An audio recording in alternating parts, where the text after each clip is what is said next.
few days ago when Attorney General Pam Bondi says she directed Deputy Attorney General Todd Blanche to seek out this meeting with Ghislaine Maxwell, who is, of course, serving a 20-year federal prison sentence for multiple things as the co-conspirator for Jeffrey Epstein. Among them, remember, she was investigated and indicted in the first Trump administration, but she was convicted in the Biden administration of a conspiracy to entice minors to travel, to engage in illegal sex acts, conspiracy to transport minors to participate in those sex acts, transporting a minor to participate in those sex acts, and then also she was convicted of an entire sex trafficking conspiracy and the sex trafficking of a minor. So some incredibly serious crimes that obviously were investigated and for which she faced an entire trial. And there was no kind of a plea agreement or any other kind of deal back then. So the real question for today, Anna, is what could this meeting produce? What new information could come out of it? And it's really, really unclear. But of course, this has been a part of the Department of Justice's strategy to try to answer some of those calls from the president's staunchest supporters for more information. But it's really unclear to those of us who've been reporting on it and even to experts what this could yield, apart from the fact that they can say that they did it. So, Ashley, I mean, it's important to look at the broader context here because the players are all related or connected in a different way. President Trump's former defense attorney is interviewing his one-time friend about another former friend's sex trafficking and abuse of children. Deputy AG Todd Blanche is also friends with Maxwell's attorney. The two have chatted on a podcast and been real chummy. If the president is trying to give himself cover, are these the players to do it?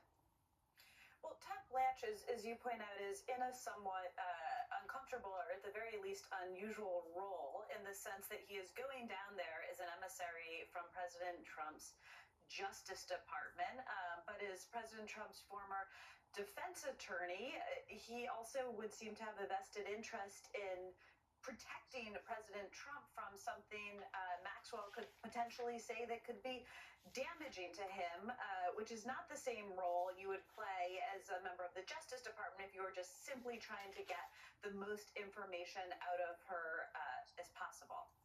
And Tom, Maxwell has been charged with lying under the oath, right? So, can she be trusted?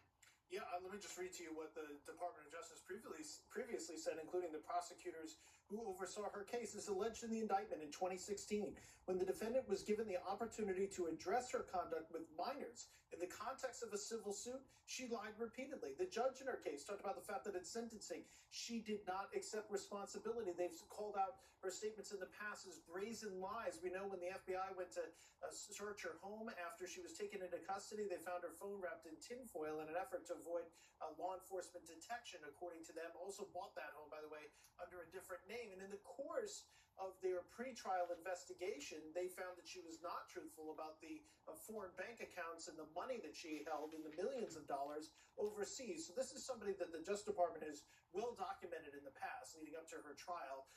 Her lack of candor with them at best, outright lies at worst, and in fact charged her with it. Those charges were ultimately not pursued once they already had the conviction in the sex trafficking case, and she had been sentenced in 20 years. So her record in the eyes of federal prosecutors in Manhattan is well established.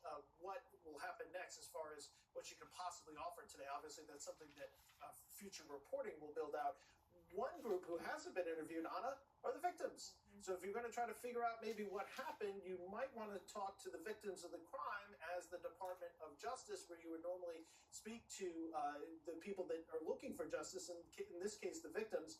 It is our reporting and public statements from the attorneys that none of those interviews have happened over the last couple of months. And so, Jake, Republican lawmakers are not letting up. They are clearly not following the president's strategy to limit talk about Epstein. The congressional subpoenas for Maxwell now guarantee that we'll be talking about this for weeks. How striking is it to you that the president can't seem to control Republican lawmakers on the Epstein issue? The president's lost control of his biggest power base, which is the House of Representatives. This is not his biggest power base in terms of voting representatives, but it's his biggest power base in terms of political actors in the political system.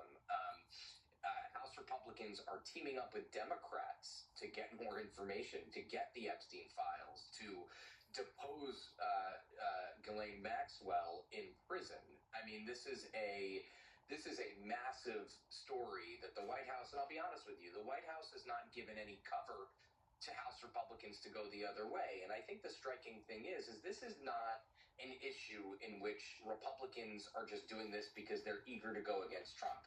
This is because their voting base, their constituents have been drummed up for years on the idea that Jeffrey Epstein was the centerpiece of a large and sordid conspiracy, including child sex trafficking and a variety of other sordid acts that went deep into the government and deep into the Democratic Party. And now Donald Trump, who has perpetuated some of these ideas, is now saying, actually, don't worry about this anymore. It's no longer an issue. That doesn't fly with a lot of people, and I think lawmakers are under a tremendous amount of pressure to get more information and to get more intel and to depose and to get documents that would help expose and show all of this.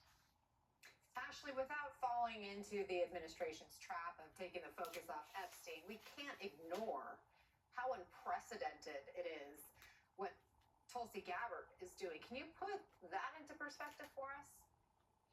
Sure. I mean, she has come out and has accused a former president, one of Donald Trump's one-time rivals, of treason.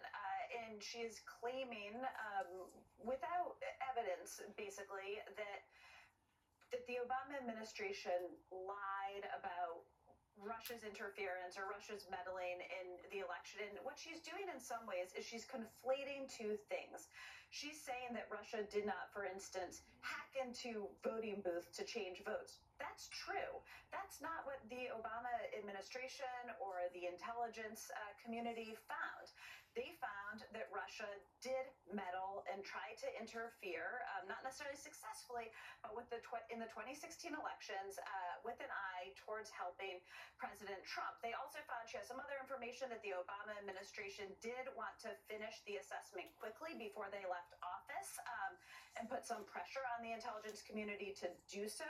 But again, there's nothing that's interesting, but there's nothing treasonous, certainly, about doing that. And this comes at a moment when the administration, as we have been discussing, is desperate to try to change the tune from Epstein. And this is a very comfortable place for Trump to be and his supporters to be attacking the former president, his rivals, the deep state, the intelligence community. That seems to be what this effort is about more than any sort of legitimate facts. But what's interesting, as Jake was discussing about Trump really losing control of his clearest Republican base in the House of Representatives, is this hasn't proved the distraction that they've hoped it to be. Well, there is also new developments on the Hill, right, that keeps us talking about it. There's new reporting that keeps us talking about